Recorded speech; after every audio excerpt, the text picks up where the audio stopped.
Johan Kotze will know his fate in just a few hours' time, and the Competition Tribunal begins two-day hearings today. I'm Richard Brooks. The Mori man who killed his ex-wife's son and, with three others, raped, tortured and mutilated her will know his fate in just a few hours' time. Johan Kotze, Andries Sitole, Frans Mapaka and Peter Motlane will be sentenced in the North Gauteng High Court in Pretoria at 11:30 this morning. Leila Magnus reports.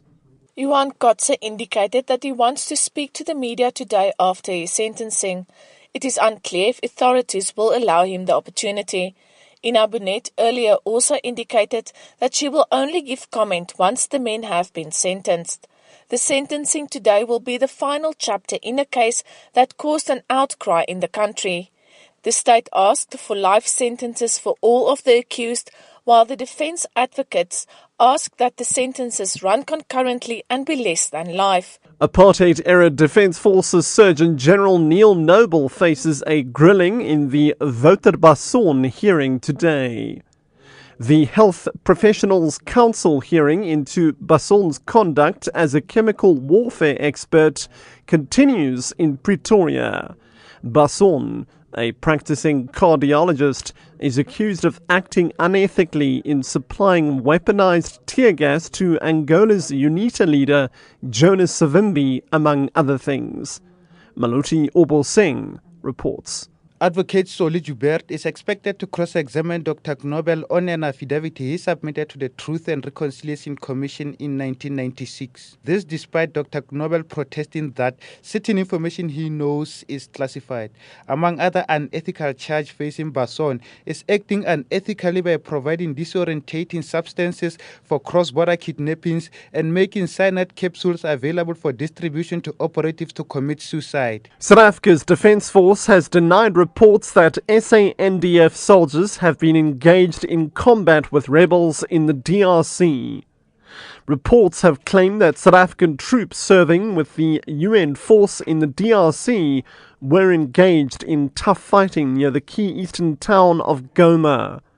Marisa Simões reports. Defence Force spokesperson Piwe Dlamini has asked the media to stop speculating about what has happened in the eastern DRC. He says the media should rather get factual information.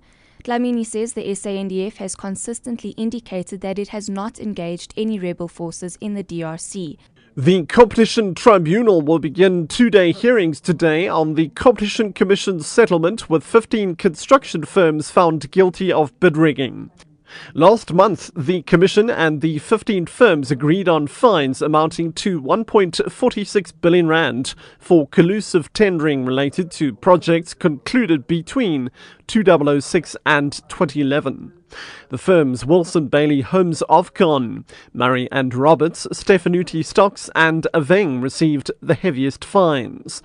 Under the relevant act, the Competition Tribunal must confirm all such settlements. The South African Local Government Association, SALGA, and the Gauteng Provincial Government will also be represented in the hearings. SALGA earlier said it would pursue compensation from the construction companies found guilty by the Commission. National Planning Commission Chairperson Trevor Manuel is expected to give a keynote address at the Metropolis Board of Directors meeting in Sandton. The four-day meeting has brought together city leaders, including mayors from around the world. Some of the themes being discussed include food security, safe cities, the power of the informal economy, and how cities finance their projects. This comes a week after the Advertising Standards Authority ordered the city of Joburg to withdraw a radio advert describing Johannesburg as a world-class African city. Here's Mayor Parks Tau. It is home to vast majority, in fact, of regional headquarters of global companies. It is the economic capital of the continent, and that's where economic activity takes place. It is host to the Johannesburg Stock Exchange, the largest exchange on the African continent. Johannesburg is certainly a leading city in Africa, and that is how we will continue to position the city.